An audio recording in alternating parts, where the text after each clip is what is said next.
Salut l'artiste!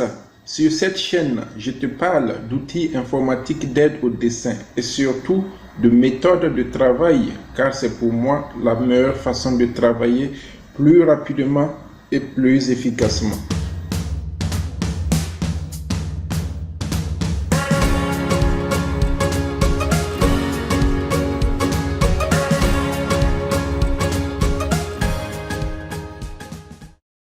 Aujourd'hui, nous allons voir ensemble les préalables pour commencer en fait la conception d'une villa R+1 sur Archicad. Déjà, ce qu'il faut savoir, c'est que la première des choses à faire, c'est d'esquisser votre projet à la main. Parce que j'ai eu encadré pas mal d'étudiants et j'ai remarqué notamment que la plupart commencent tout de suite à esquisser directement à l'ordinateur.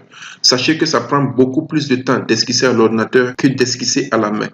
Donc, je vous recommande vivement de prendre le temps nécessaire d'esquisser votre projet à la main jusqu'à caler votre projet pratiquement, en tout cas les grandes lignes.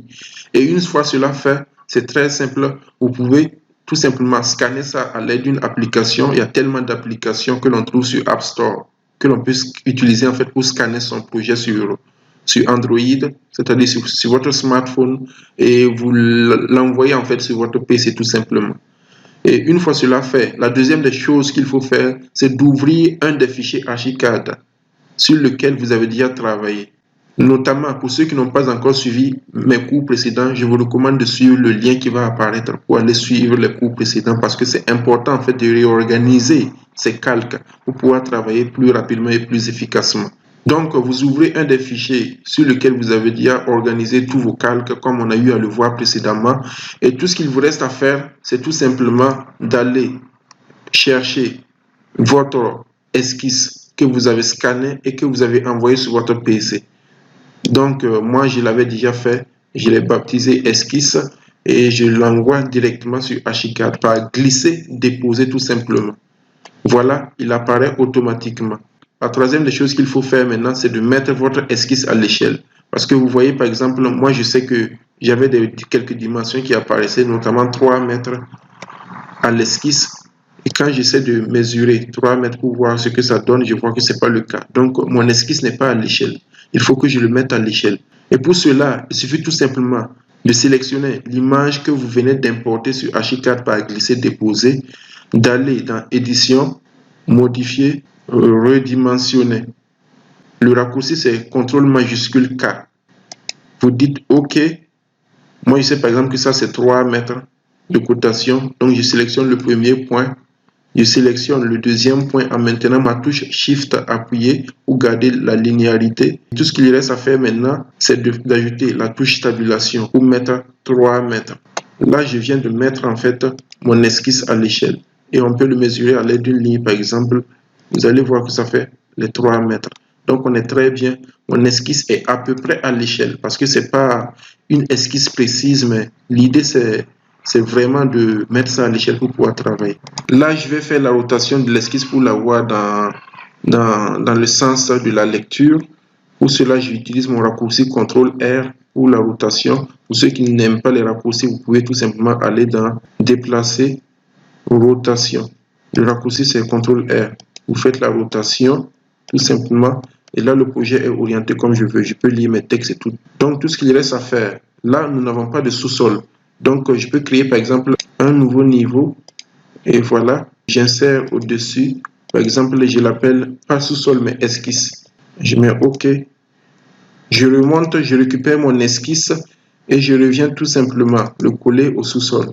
Voilà, tout simplement. Et dès que je monte à l'étage, tout ce qu'il me reste à faire, c'est de cliquer sur esquisse, afficher comme référence. Donc là, au rez-de-chaussée, vous voyez tout simplement mon esquisse apparaît. Pour ceux qui n'arrivent pas à voir l'esquisse en référence, c'est simple, il suffit d'aller ici dans Trace. Le raccourci, c'est Alt F2. Cliquez là-dessus, vous rentrez ici en bas, Trace et comparaison, et vous allez dans les références et vous mettez afficher tout type de référence. Ça veut dire que voilà, que ce soit des images ou des objets Archicad, si c'est une référence, ça apparaîtra tout simplement. Donc, si chez vous, ça n'apparaît pas, c'est que ça, ce n'est pas coché. Donc, vous allez là-dedans et vous cochez correctement cette partie-là, tout type. Et vous allez voir votre référence apparaître. Donc, en ce moment, tout ce qu'il vous reste à faire, c'est de commencer à dessiner mur après mur. On commence à dessiner en fait nos murs. La précision, on la verra après. C'est juste... Vous voyez, on a déjà commencé, on a nos références pour travailler.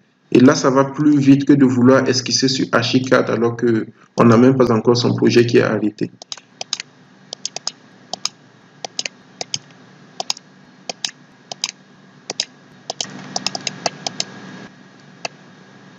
Oui, grosso modo, j'ai déjà les grandes lignes de mon projet qui sont là. Il me suffit tout simplement de reproduire le reste, les dalles, les objets, les murs, les cotations. Donc, dans le prochain cours, nous allons voir comment dessiner en fait les murs que nous avons déjà commencé d'ailleurs par ici. Également les dalles, les cotations, les objets et le reste en fait pour avoir un plan bien fini.